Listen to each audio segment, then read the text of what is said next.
The blood on his hands had been scrubbed away years ago, but Matthias Tucker could still see it when he closed his eyes at night, could still feel the weight of her body going limp in his arms while the fever took her breath by stolen breath. He had promised Caroline he would build her a home in the Wyoming territory where the mountains touched heaven. But instead, he had buried her in the hard Nebraska soil beside their stillborn daughter in the spring of 1867, and something inside him had died with them that he knew would never come back. Now, 3 years later in the summer of 1870, Matthias found himself in Council Bluffs, Iowa, a town that sprawled along the Missouri River like a drunk sleeping off a bender. The place buzzed with commerce and ambition as folks prepared to cross the river and head west on the new transcontinental railroad that had been completed just the year before. Matthias had no such ambitions anymore. He worked as a ranch hand on the Keller spread just outside town, breaking horses and mending fences, doing work that required his body but not his heart, which suited him just fine. He kept to himself, spoke only when necessary, and had turned down the advances of every eligible woman and widow in 3 counties. His bunkmates at the ranch had stopped asking him to join them for Saturday night dances.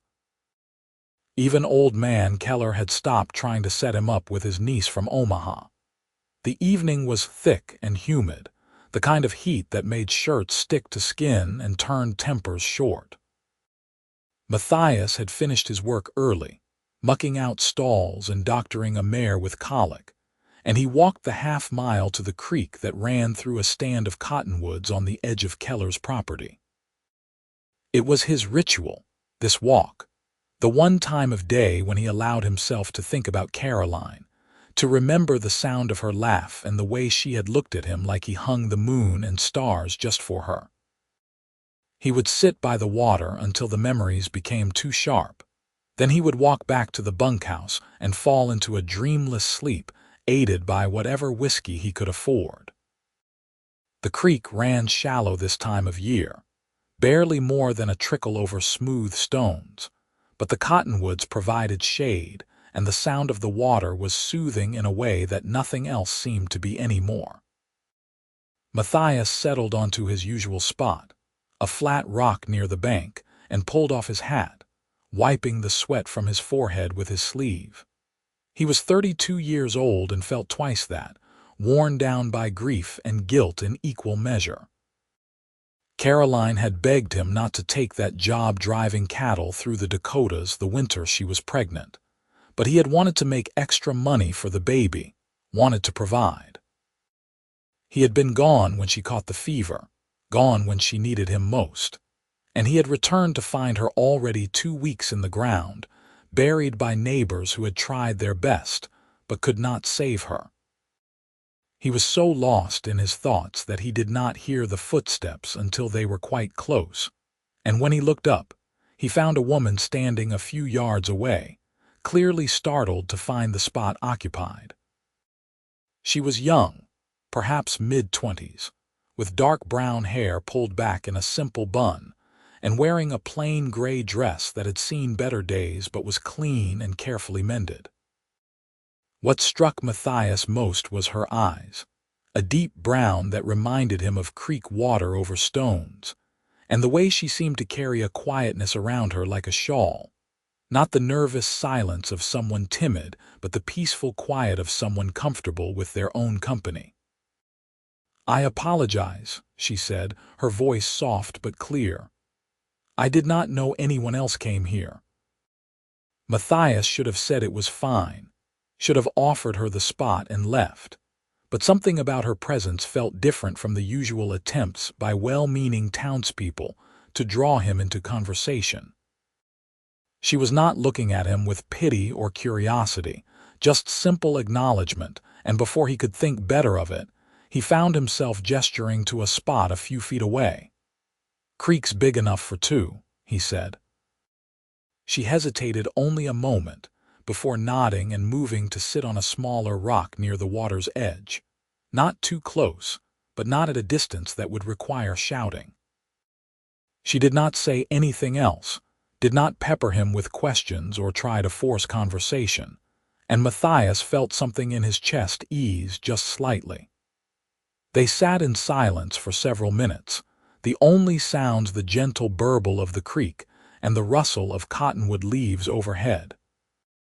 Finally, she spoke again, still looking at the water rather than at him. "It is peaceful here. I come when the boarding house gets too loud." "You live at Mrs. Henderson's place?" Matthias asked, knowing the boarding house she must mean, the only reputable one in town that took single women. "I do. I work at the dry goods store on Main Street." She paused. "My name is Delilah Emerson, Matthias Tucker." He surprised himself by offering his name so readily. Delilah nodded as if filing away the information, but she did not pry further.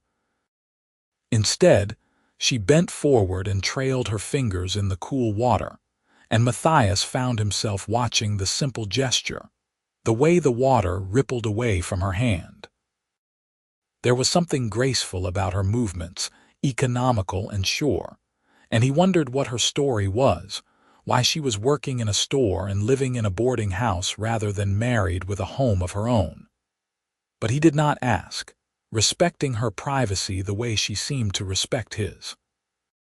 They sat together until the sun began to sink toward the horizon, painting the sky in shades of orange and pink, and when Delilah finally stood to leave, she looked at him directly for the first time since sitting down. "Will you be here tomorrow?" The question should have made him want to find a different spot, to avoid any potential entanglement, but instead Matthias heard himself say, "Most evenings." "Then perhaps I will see you again." She said it simply, without any coyness or expectation, and then she was walking back through the cottonwoods toward town, her gray dress disappearing into the shadows. Matthias sat for a while longer, unsettled by how the encounter had left him feeling not annoyed or burdened, but something dangerously close to curious. He stood abruptly, jamming his hat back on his head, and headed toward the bunkhouse, determined to forget about the quiet woman with the creek water eyes. He had sworn off such feelings, had buried them with Caroline, and he would not dishonor her memory by letting some stranger stir them up again. But the next evening, after a long day of breaking a particularly stubborn stallion, Matthias found his feet carrying him back to the creek, and when he arrived, Delilah was already there, sitting on the same rock as before. She looked up when he approached and gave him a small smile, just a slight curve of her lips, but it reached her eyes and made something warm bloom in his chest that he immediately tried to squash. "Good evening," she said. "Evening." Matthias took his spot on the flat rock, maintaining the same careful distance as before. This time they talked a little more, though the conversation remained surface level and comfortable. Delilah told him she had come to Council Bluffs from Illinois 2 years ago after her parents died in a house fire, leaving her with nothing but the clothes on her back and a small inheritance from her father's life insurance policy. She had used the money to get established here, finding work and a safe place to live, building a life that was small but hers. She did not say it with self-pity, just stating facts, and Matthias appreciated that. He told her a little about working on the Keller ranch, about the horses, carefully steering clear of anything that touched on his past. When she asked if he had always worked with horses, he paused for a long moment before answering. "My wife loved horses. She was a better rider than me." He had not meant to say it, had not used the word wife out loud in longer than he could remember, and it hung in the air between them like smoke. Delilah did not flinch or offer hollow sympathy. She simply nodded and said, "She must have been someone special." She was. The words came out rough, and Matthias cleared his throat. "She died 3 years back." "I am sorry," Delilah said, and the way she said it made Matthias believe she truly was, that she understood loss in the way only someone who had experienced it could. Death takes too many good people too soon. They sat in silence again after that, but it felt different now, weighted with shared understanding. When Delilah left that evening, she did not ask if he would be there the next day, but Matthias knew he would be, and he knew she would be too. The pattern continued for the next 2 weeks. Every evening, weather permitting, they would meet at the creek and sit together, sometimes talking, sometimes silent, but always comfortable. Matthias learned that Delilah had a gift for sewing and often did mending work for extra money, that she loved to read but could rarely afford new books, so she traded with other women at the boarding house, that she had a quiet sense of humor that caught him off guard and made him laugh when he had thought he had forgotten how. She learned that Matthias had grown up in Kentucky, the youngest of 5 brothers, that he had headed west at 19 looking for adventure and opportunity, that he could play the harmonica but had not touched one in years. He did not tell her about the nightmares that still woke him some nights, about the way he sometimes heard Caroline calling his name in the wind, about the crushing guilt that sat on his chest like a stone. But somehow, he thought Delilah understood those things anyway, saw them in the haunted spaces behind his words. One evening in late July, Matthias arrived at the creek to find Delilah not at her usual spot, but standing in the shallow water, her boots and stockings on the bank, her skirts hiked up to her knees. She looked embarrassed when she saw him, quickly moving toward the shore, but Matthias held up a hand. "Do not let me interrupt," he said. "Looks too nice to waste." Delilah bit her lip, then smiled. "Join me.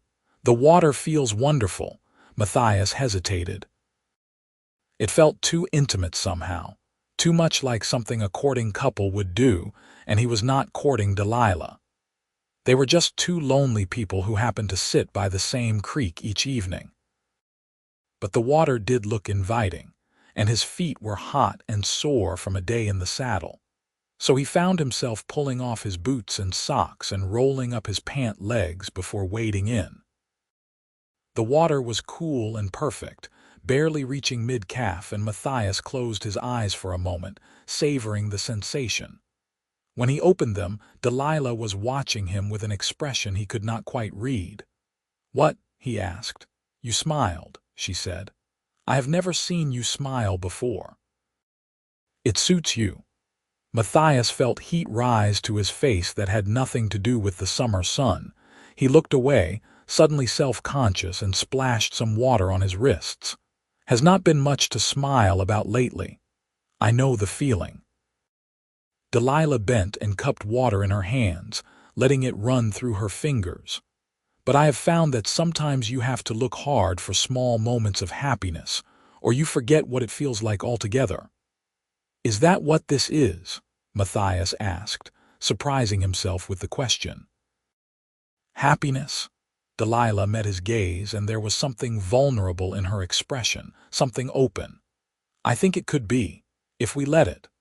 The weight of her words settled over him, and Matthias felt panic rise in his throat. This was exactly what he had sworn he would not do, would not feel. He had loved Caroline with everything he had, and when she died, that part of him had died too. He could not do this again, could not risk feeling that kind of loss a second time. He stepped out of the water, moving too quickly, his feet slipping on the smooth stones. "I should get back," he said, not looking at her as he grabbed his socks and boots. "Early day tomorrow, Matthias." Delilah's voice was quiet but firm, and he made himself turn to face her. She had stepped out of the water too, and there was no accusation in her face, only understanding. "It is all right to be afraid." "I am not afraid," he said, the lie obvious even to his own ears. "Yes, you are, so am I." She moved closer, and Matthias could smell the faint scent of lavender soap on her skin. But being afraid does not mean we have to be alone. He wanted to argue, to push her away, to protect himself from the dangerous territory they were entering. But when he looked into her eyes, he saw his own loneliness reflected back at him, and he realized that Delilah understood what it meant to lose everything, to rebuild from ashes, to be terrified of caring again. She was not some naive girl with romantic notions.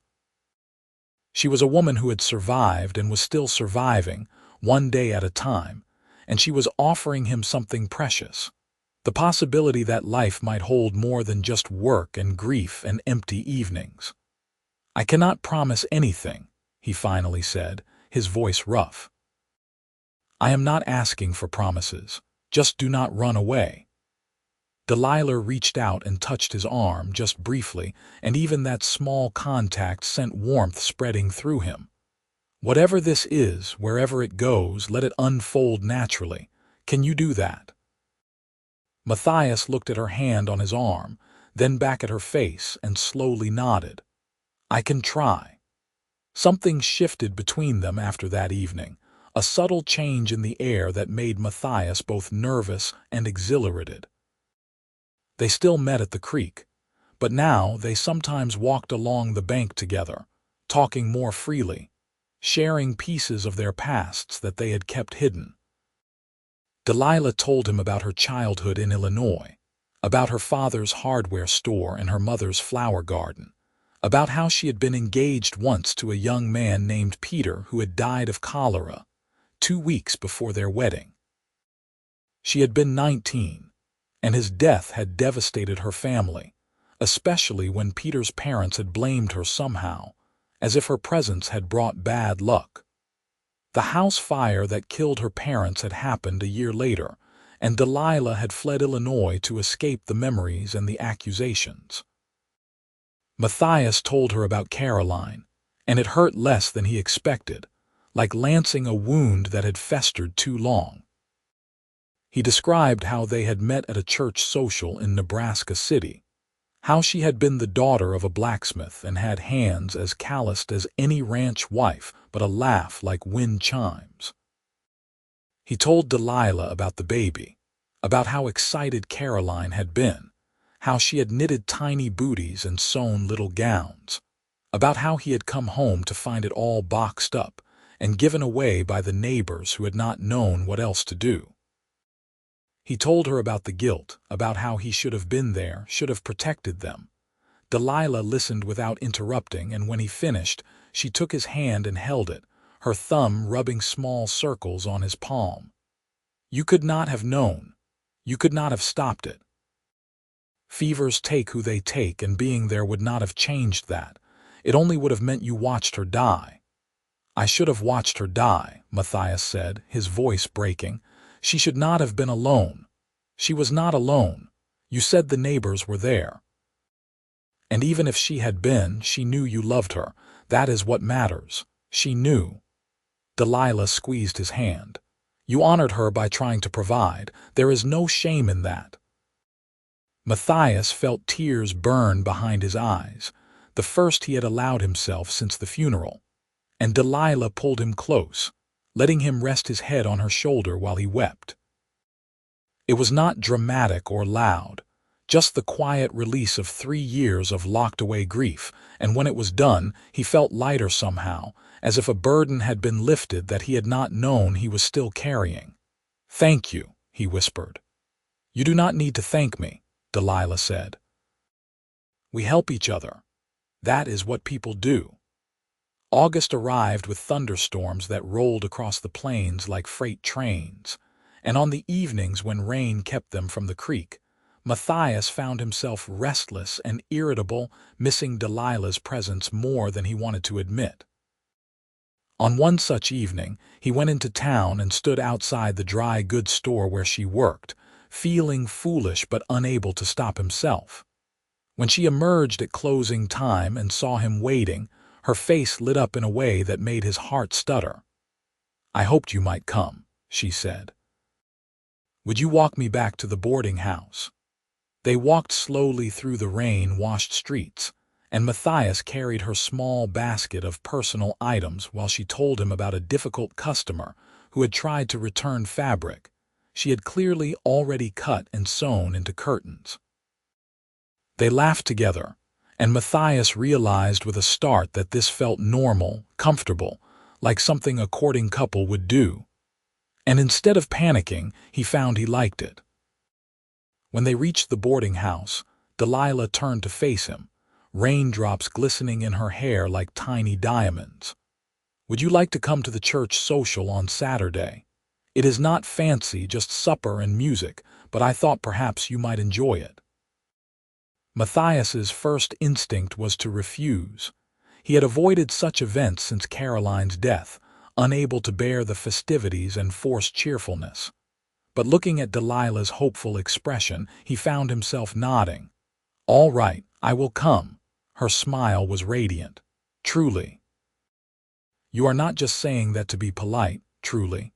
I will even wear my good shirt." He paused. "The one without any holes." Delilah laughed and touched his cheek, a gesture so natural and affectionate that it took his breath away. "I will see you Saturday then. 6 o'clock at the church." Saturday came hot and clear, and Matthias spent an embarrassing amount of time getting ready, washing thoroughly and trimming his beard, putting on his best trousers and the blue shirt that Caroline had once said matched his eyes. His bunkmate, a cheerful man named Tommy Wilkes, watched with poorly concealed amusement. "You got yourself a lady friend, Tucker?" Tommy asked. "Just going to a church social," Matthias muttered, struggling with his collar buttons. "Sure you are." "And I am just going to the saloon tonight for the fine conversation." Tommy grinned. "Good for you, Matthias. It is about time." Matthias did not respond, but he felt a flutter of anticipation in his stomach as he walked toward town. The church was already full of people when he arrived, families and couples and groups of young people laughing and talking.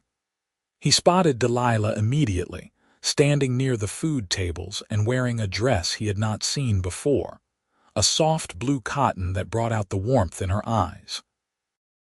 She saw him at the same moment and came toward him, weaving through the crowd. "You came," she said, and he heard relief in her voice, as if she had worried he might change his mind. "I said I would." He offered his arm, feeling awkward but determined, and she took it with a smile that eased his nerves. They filled plates with fried chicken and potato salad and sat at one of the long tables with other folks from town. Matthias recognized some of them, nodded polite greetings, and found the conversations easier than he had expected. People did not pry or ask uncomfortable questions, and having Delilah beside him provided a buffer that made the social interaction manageable. After supper, when the fiddlers started playing, Delilah looked at him hopefully. "You dance?" she asked. "I used to," Matthias said slowly. "Not sure I remember how. Then we will figure it out together." She stood and held out her hand, and Matthias took it, letting her lead him to the area where couples were forming up for a reel. He stumbled through the first dance, apologizing when he stepped on her toes, but Delilah just laughed and pulled him back in line.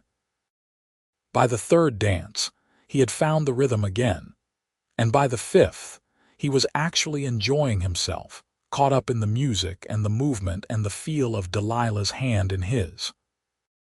When a slow waltz began and he pulled her close, feeling her body align with his, something clicked into place in his chest, like a lock finally opening after being jammed shut. "This is nice," Delilah said softly, her breath warm against his neck. "It is," Matthias agreed and meant it. They stayed until the social ended, and Matthias walked Delilah back to the boarding house under a sky full of stars. At the door, she turned to him, and he saw the same nervousness he felt reflected in her expression. "I had a wonderful time," she said. "So did I." Matthias hesitated, then made himself say what he had been thinking all evening. "Delilah, I know I have been guarded. I know I have held back. But I want you to know that being with you has reminded me what it feels like to be alive again.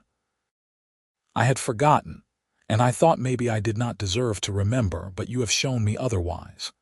Delilah's eyes shimmered with tears. "You deserve every happiness, Matthias Tucker. You deserve to live fully and love deeply and not carry guilt for things beyond your control." "I am starting to believe that," he said. "Because of you." He leaned in slowly, giving her time to pull away, but she met him halfway, and when their lips touched, it was gentle and sweet and full of promise. Matthias felt his heart open in a way he had thought impossible, felt hope flood in where there had been only darkness, and when they parted, both of them were smiling. "Good night, Delilah," he whispered. "Good night, Matthias. I will see you at the creek tomorrow." "You will see me every tomorrow you will have me," he said, and meant it. Over the following weeks, Matthias and Delilah's relationship deepened in ways that both thrilled and terrified him. They were officially courting now, acknowledged by the town as a couple, and Matthias found himself thinking about the future again, making plans that extended beyond just the next day or week. He started saving money more seriously, thinking about the possibility of buying land, of building a house, of creating a life that was not just surviving but thriving. Delilah brought him lunch at the ranch sometimes, and old man Keller would watch them with approval, clearly pleased to see his best ranch hand happy. Tommy and the other hands teased Matthias good-naturedly, but it was friendly ribbing, and he took it in stride. On Sundays, they would attend church together, then spend the afternoon walking or reading, and Matthias treasured those quiet hours as much as the more exciting moments. But there were still hard days, times when the weight of his past would crash down on him and he would withdraw into himself. The first time it happened after they started courting, Matthias was helping Delilah carry supplies from the store to the boarding house when they passed a woman with a small baby. The sight hit him like a physical blow, and he had to stop, had to fight to breathe through the sudden onslaught of memories. Delilah did not push or ask questions. She simply took his hand and led him to a quiet spot, sitting with him until the storm passed. "I am sorry," he said when he could speak again. "Do not apologize. Grief does not follow a schedule. It comes when it comes, and all we can do is weather it." She squeezed his hand. "I am here for those moments too, Matthias, not just the happy ones." He pulled her close, holding her tight, overwhelmed by gratitude for her patience and understanding. "I do not know what I did to deserve you. You did not have to do anything. You just had to be yourself." She kissed his cheek. "That is enough. That has always been enough." In September, Matthias asked Delilah to marry him. It was not fancy or elaborate.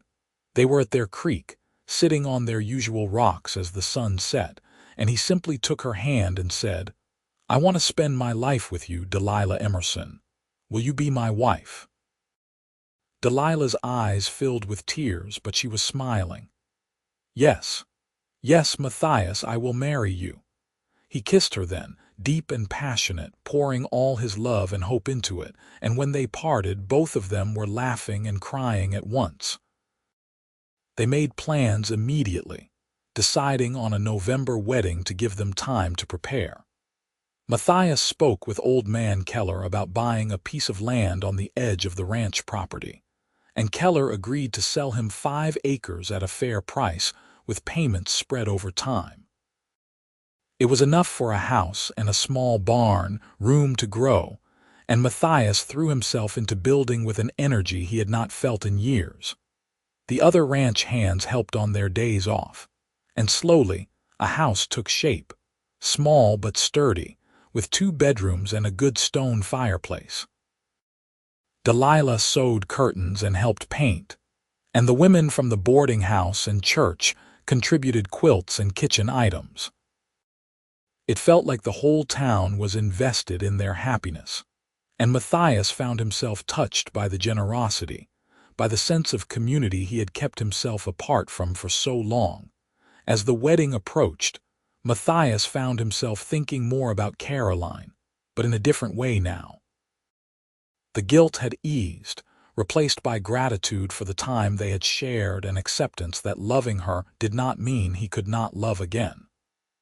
One evening, he rode out to the cemetery where she was buried, something he had not done since leaving Nebraska 3 years ago.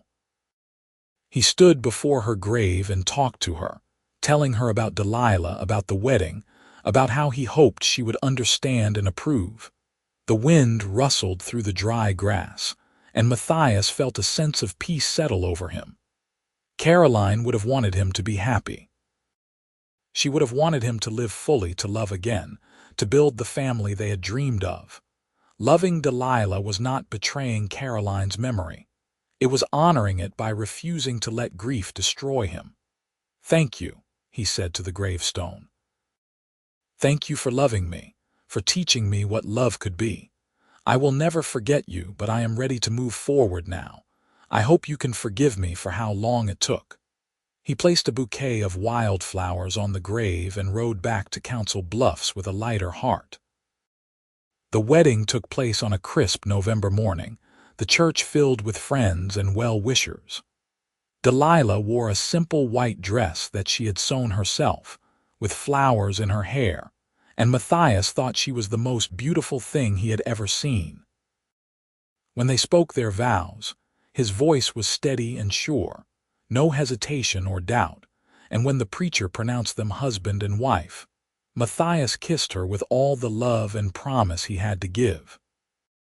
The reception was held at the church hall, with food and music and dancing, and Matthias danced with his bride until his feet ached and his face hurt from smiling. Tommy gave a rambling toast that made everyone laugh, and Old Man Keller presented them with a pair of matched bay horses as a wedding gift. As the sun set and guests began to depart, Matthias and Delilah rode to their new home, their own piece of land, their own beginning. Inside, Matthias carried Delilah over the threshold, both of them laughing breathlessly, and he set her down gently in the main room. She looked around at the space they had created together, and he saw tears in her eyes. "What is wrong?" he asked, concerned. "Nothing. Nothing at all. I am just so happy." She turned to him, cupping his face in her hands. "Thank you for not giving up. Thank you for letting yourself love again. Thank you for sitting beside me at the creek that day," Matthias said. "Thank you for your patience and understanding, and for seeing past my walls to who I could be again." They kissed, and it was different from before, charged with the knowledge that they belonged to each other now, that they had forever stretching ahead. Matthias swept her into his arms and carried her to the bedroom, and they consummated their marriage with tenderness and passion, learning each other's bodies, creating new memories to treasure. The first year of marriage was an adjustment, as all first years are, but Matthias and Delilah navigated it with the same care and communication that had defined their courtship. There were disagreements about small things, about how to arrange the kitchen or whether to plant corn or wheat in the small garden plot, but they always talked through them, always found compromise. Matthias continued working at the Keller Ranch, now as a foreman with better pay, and Delilah kept her job at the dry goods store until she became pregnant in the spring of 1871. When she told him the news, Matthias felt a surge of joy immediately followed by terror. The memories of Caroline's pregnancy came flooding back, and he had to sit down, had to breathe through the panic. Delilah understood, of course. She sat beside him and held his hand while he processed his fear. "I cannot lose you," he said, his voice shaking. "I cannot go through that again." "You will not lose me. I am strong and healthy, and Dr. Morris is an excellent physician. We will be careful, and we will get through this together." She tilted his chin up so he was looking at her. "I am not Caroline, Matthias. Her tragedy does not have to be mine. You have to believe that." It took time, but Matthias learned to believe it. He was attentive throughout the pregnancy, almost obsessively so, and Delilah tolerated his hovering with good-natured patience. She quit her job at the store and focused on preparing for the baby, sewing tiny clothes and arranging the second bedroom as a nursery. Matthias built a cradle from oak, carving delicate designs into the headboard, and Delilah cried when she saw it, overwhelmed by the love evident in every detail. In January of 1872, during a snowstorm that blanketed Council Bluffs in white, Delilah went into labor. Matthias rode through the storm to fetch Dr. Morris, then paced the main room while the doctor and Mrs. Henderson, who had come to assist, worked in the bedroom. Every sound from behind that door sent his heart racing, and he prayed harder than he had ever prayed, bargaining with God to keep his wife and child safe. After hours that felt like days, a baby's cry pierced the air, strong and loud, and Matthias nearly collapsed with relief. "Doctor." Morris emerged smiling and said, "Congratulations, Mr. Tucker. You have a son. Both mother and baby are doing well." A son. Matthias entered the bedroom on shaking legs and found Delilah propped up against pillows, exhausted but glowing, holding a tiny bundle wrapped in a blue blanket. She looked up when he approached, and her smile was radiant. "Meet your son," she said softly. Matthias took the baby carefully, marveling at how small and perfect he was, at the tiny fingers that gripped his thumb, at the blue eyes that gazed up at him with unfocused wonder. Love flooded through him, fierce and protective and overwhelming, and he felt tears stream down his face. "Hello, little one," he whispered. "I am your papa, and I promise I will always protect you, always love you, always be here for you." "What should we name him?" Delilah asked. Matthias thought for a moment. "What about Matthew, after my father? Matthew James Tucker." "Matthew James," Delilah repeated, testing the name. "I love it. Hello, Matthew. Welcome to the world." The weeks following Matthew's birth were exhausting and wonderful.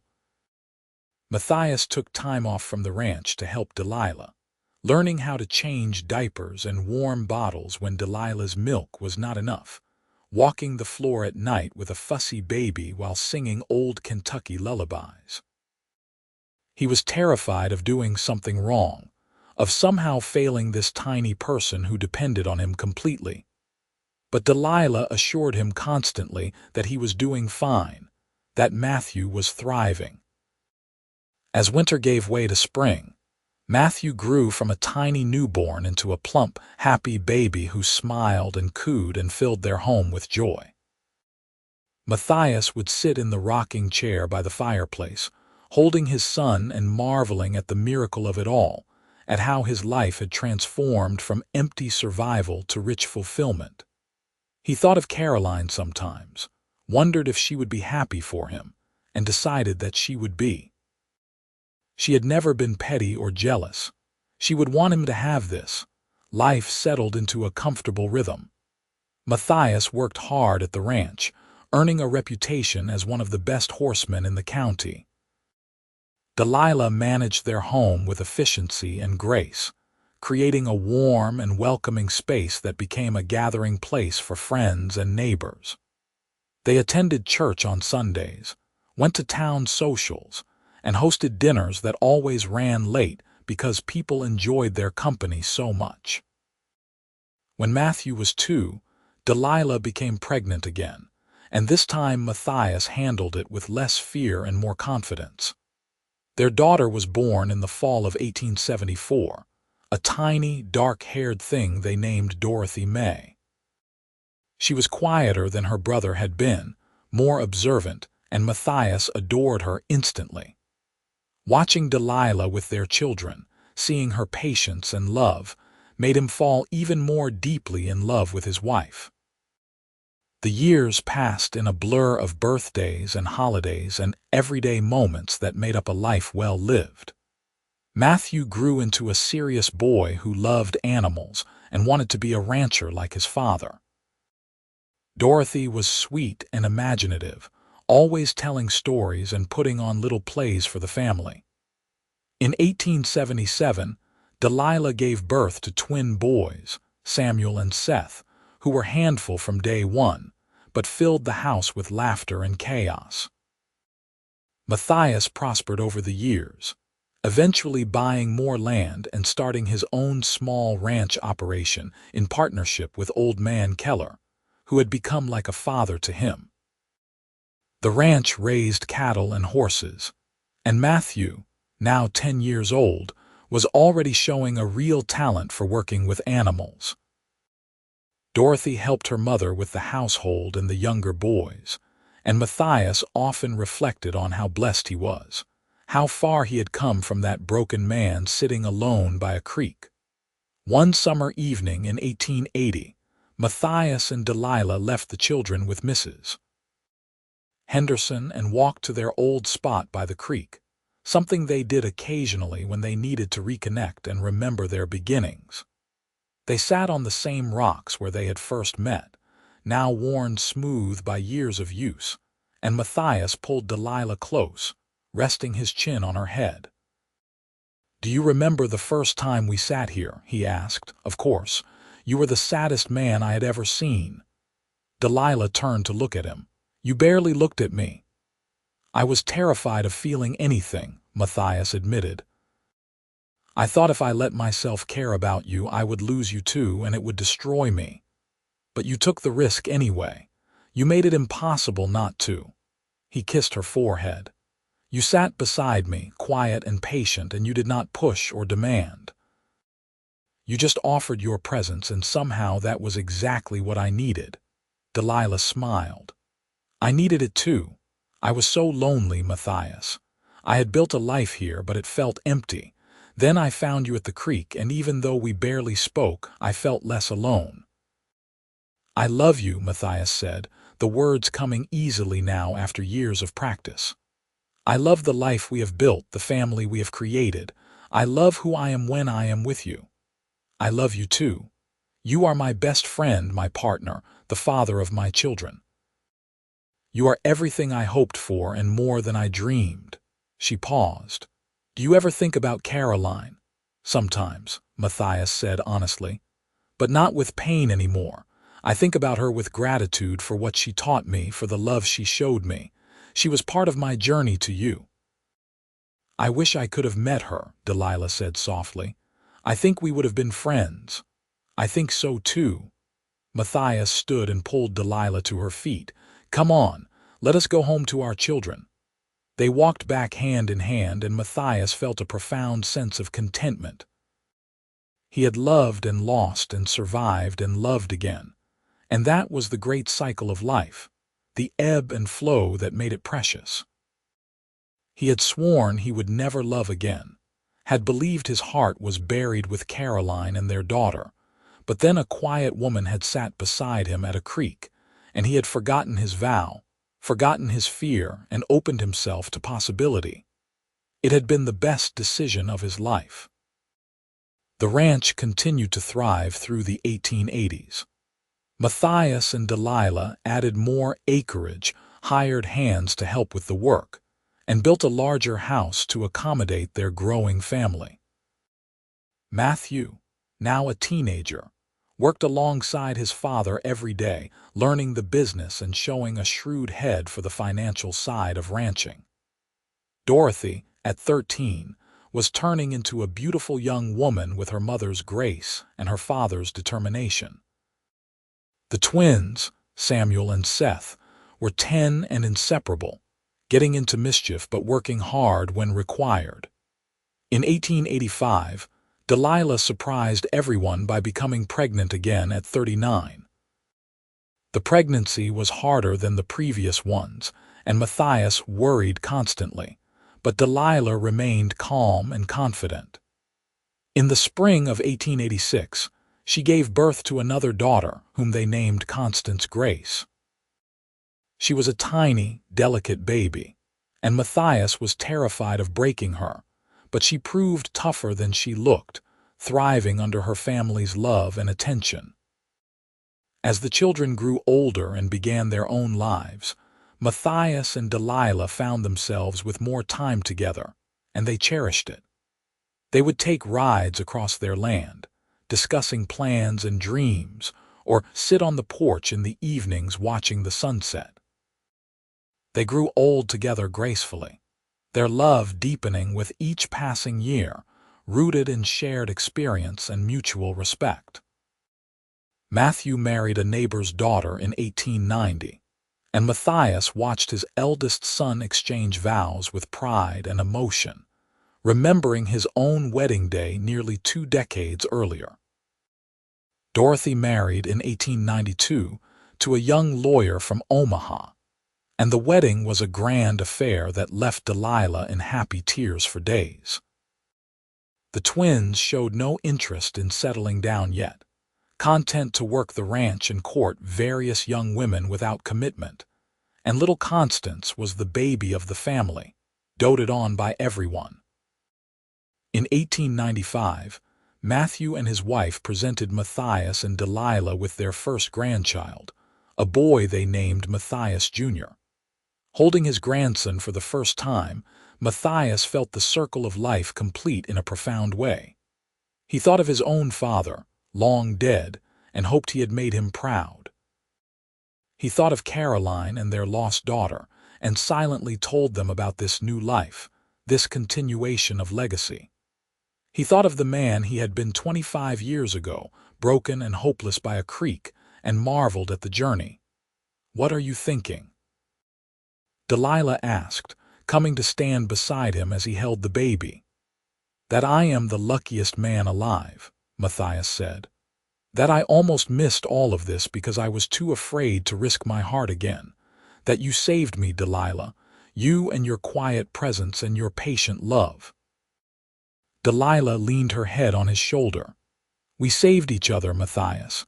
That is how the best love stories work." Dorothy gave them 2 granddaughters over the next few years, and the Tucker Ranch became a place of gathering for the extended family, full of noise and laughter and the chaos of small children. Matthias loved every minute of it, loved being surrounded by the fruits of his and Delilah's love, loved watching his children parent their own children with care and attention. The new century arrived in 1900, bringing changes and challenges. The West was becoming more civilized, with better roads and schools and less of the wildness that had defined Matthias's youth. He adapted, as he had always adapted, finding ways to modernize the ranch while maintaining the values and practices that had made it successful. Matthew took on more of the daily operations, and Matthias gradually stepped back, content to advise and support rather than run everything himself. Samuel and Seth finally settled down, both marrying in 1902, and the ranch expanded to accommodate their families. Matthias made sure each of his sons had land and a stake in the business, wanting to ensure the family legacy continued. Constance, at 16, showed no interest in ranching but was brilliant at schoolwork, and Matthias and Delilah discussed sending her to college in Omaha, a radical idea but one they believed in. One evening in 1905, Matthias and Delilah celebrated their 34th wedding anniversary with a dinner attended by all their children and grandchildren. The house was full to bursting, and the noise level was tremendous, but Matthias would not have changed a thing. After dinner, he stood and raised his glass, calling for quiet. "I want to say something," he began, looking around at the faces of his family. 34 years ago, I married the woman who saved my life. I know that sounds dramatic, but it is the truth. Before Delilah, I was a shell of a man, going through the motions but not really living. She taught me that it was possible to love again, to hope again, to build something meaningful from the ashes of loss. He looked at Delilah, who was wiping tears from her eyes. "You gave me all of this. This family, this life, this joy. You sat beside me at a creek when I was at my lowest, and you did not push or demand.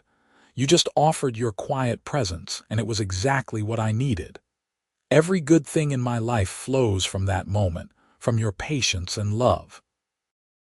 "I love you, Matthias Tucker," Delilah said, her voice thick with emotion. "Then, now, always. And I love you, to my wife, my partner, my best friend. Thank you for 34 years of happiness." He raised his glass higher. "To Delilah, to Delilah." The room chorused, and they drank. And then the grandchildren were clamoring for the story of how their grandparents met. And Matthias and Delilah told it again, as they had many times before, still finding new details to share, still marveling at the path that had led them to each other. The years continued their march. Matthias and Delilah grew older, their hair turning silver, their bodies slowing, but their love remained constant. They took daily walks when weather permitted, always ending at the creek where it all began, sitting on their rocks and holding hands while they talked or simply enjoyed the silence. The property had been developed over the years, but Matthias had made sure that this section, their special place, remained untouched, preserved as a reminder of beginnings. In 1910, Delilah's health began to decline. It started with fatigue and progressed to weakness in her limbs. Dr. Morris, now an old man himself, could not pinpoint a cause, and Matthias felt helpless as he watched his wife struggle with simple tasks that had once been effortless. She remained cheerful and uncomplaining, insisting she was fine, but he saw the truth in her labored breathing and the way she had to rest frequently. "I am not ready to lose you," he told her one night as they lay in bed, Matthias holding her close. "You will not lose me," Delilah said. "Not truly. I will always be with you, just like Caroline has always been with you in your heart and your memories. That is not enough. I want you here beside me for many more years. Then we will fight for those years together." She squeezed his hand. "But Matthias, if my time comes sooner than we would like, you must promise me something, anything. Promise me you will not retreat into grief again. You have too much to live for, too many people who need you. Promise me you will keep living fully and joyfully, celebrating what we had rather than mourning what you lost." Matthias could barely speak past the lump in his throat. "I promise, but you are not going anywhere yet. I refuse to accept that." Delilah smiled and kissed him. "Then I shall do my best to stay." She rallied over the following weeks, and Matthias allowed himself to hope that it had been a temporary setback. They continued their routines, surrounded by family, and Delilah seemed more like herself. But one evening in early autumn, as they sat on the porch watching the sunset, she turned to him with a serious expression. "I need to tell you something," she said. Matthias felt dread coil in his stomach. "What is it?" "I am not afraid of dying. I have had a full and beautiful life, more happiness than I ever thought possible. If my time is coming, I am at peace with it." She took his hand. "But I want to make sure you are at peace too. I want to know that you will be all right." "I will be all right because you are going to be here," Matthias said firmly. "We have years left, Delilah. Years. Perhaps, but I need to say this now while I can." Her grip tightened. "You were afraid to love again when we met, afraid of the pain that comes with loss. And now you are facing that fear again, and I see it in your eyes. But Matthias, the pain is worth it. The love is worth it. Every moment we have shared, every joy and sorrow has been worth whatever comes next. You have to believe that." "I do believe it," Matthias whispered. "You taught me that." "Good. Then hold on to that belief no matter what happens." She leaned her head on his shoulder. "I love you, Matthias Tucker. You have been my greatest adventure, and you have been mine." They sat together as the sun dipped below the horizon, painting the sky in brilliant shades of orange and purple, and Matthias prayed silently that they would have many more sunsets together, that this fear would prove unfounded, that Delilah would continue to be his partner for years to come. His prayers were answered. Delilah's health stabilized and even improved over the winter, and by spring of 1911, she was stronger than she had been in months. The doctors could not explain it, chalked it up to the mysteries of the human body, but Matthias did not care about explanations. He was just grateful to have more time with his wife. They celebrated their 40th wedding anniversary in November 1911 with another big family gathering, and this time there were great-grandchildren running around, a third generation of Tuckers. Matthias, now 67 years old, looked around at the chaos and felt profound contentment. This was legacy, he thought.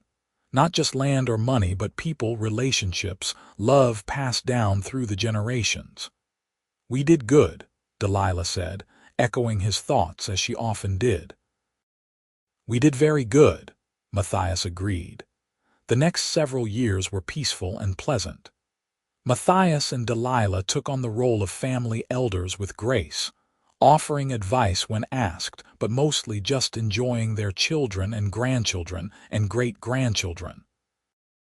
They still walked to the creek regularly, though the journey took longer now, and they would sit on their rocks and remember their first meeting, marveling at how far they had come. In 1915, as World War I raged in Europe, Matthias and Delilah celebrated their 50th wedding anniversary. It was a massive celebration, attended by what seemed like half of Council Bluffs, and Matthias gave another speech about the woman who had saved him, who had taught him to love again, who had given him a life beyond his wildest dreams. Delilah, now 70, was still beautiful to him, her face lined with years but her eyes as warm and deep as they had been that first day by the creek. 50 years, she said, shaking her head in wonder. "Where did the time go?" "Into every moment we have shared," Matthias said. "Into every laugh and tear, every challenge overcome, every joy celebrated. The time went into building this." He gestured at their family, at the life they had created, "and I would not change a single day. Even the hard ones, especially the hard ones. They made us stronger, brought us closer. They taught us what we were capable of enduring together." Delilah kissed him, and it was soft and sweet and filled with 5 decades of love. "Here is to 50 more," she said. "I will take every day you will give me," Matthias replied. They lived several more years in happiness and peace. Matthias passed away in his sleep in 1920 at the age of 76, with Delilah holding his hand. His last words to her were, "Thank you for sitting beside me that day at the creek. Thank you for saving me." Delilah lived another 3 years, surrounded by her children and grandchildren, and though she missed Matthias terribly, she did not retreat into grief. She continued to live fully, as she had promised him she would, celebrating their love by embracing life. When she died in 1923 at 78, she was buried beside Matthias on their land, overlooking the creek where their story had begun. On her gravestone, beneath her name and dates, the family inscribed a simple phrase that captured the essence of their love story. She sat beside him, and he forgot his vow to never love again. The Tucker Ranch continued to thrive for generations, passed down through Matthew and his siblings, and the story of Matthias and Delilah became family legend, told and retold to each new generation as an example of the transformative power of love, of the courage it takes to open your heart after loss, of the beauty that can bloom when 2 broken people find healing in each other. The creek still runs through the property, and the rocks where they sat remain, worn smooth by water and time. Sometimes, on quiet evenings, family members walk down to that spot and sit in the same places their great-great-grandparents once occupied, feeling the peace that seems to linger there. And they remember the cowboy who swore he would never love again, and the quiet woman who sat beside him and changed everything. Their love story was not without pain or challenge, but it was real and deep and lasting. It proved that the human heart is resilient, capable of healing and loving again even after devastating loss. It showed that sometimes the bravest thing we can do is allow ourselves to be vulnerable, to risk pain for the possibility of joy, to trust that life still holds good things even after we have experienced the worst. Matthias Tucker had thought his story ended when Caroline died, had believed that the best of his life was behind him. But then Delilah Emerson sat beside him at a creek, patient and quiet and understanding, and he discovered that his story was just beginning, that the best chapters were still to be written. Together, they built a life of love and family and purpose, creating a legacy that extended far beyond their own lifetimes. And it all started with a simple moment, a quiet presence, and the courage to forget a vow that was born of pain and embrace the possibility of happiness once more. The cowboy who swore he would never love again learned that the heart's capacity for love is infinite, that honoring those we have lost does not mean closing ourselves off from future joy, and that sometimes the greatest love stories begin not with grand gestures or dramatic declarations, but with someone simply sitting beside us and offering their presence when we need it most. Years after both Matthias and Delilah had passed, their grandson, Matthias Jr., would bring his own children to the creek and tell them the story. He would point to the rocks and explain how his grandfather had been sitting there, lost in grief, when his grandmother had arrived and changed everything with her quiet companionship. He would talk about the importance of being open to love even when it feels impossible, of taking risks with your heart, of building something meaningful with another person. Your great-grandparents taught us that love is not just a feeling, he would say. It is a choice you make every day, especially when things are hard. They chose each other over and over again for more than 50 years, and that choice created all of us. We exist because they had the courage to love. The children would listen, wide-eyed, and then they would skip stones in the creek or wade in the shallow water, and life would continue its beautiful, endless cycle. The Tucker family remained in Council Bluffs, Iowa, deeply rooted in the community, and the story of Matthias and Delilah became part of the town's history, a reminder of the enduring power of love and the importance of second chances. In the end, Matthias Tucker's greatest legacy was not the successful ranch he built or the land he accumulated. It was the love he shared with Delilah, the family they created together, and the example they set for future generations about resilience, hope, and the healing power of opening your heart even when it has been broken.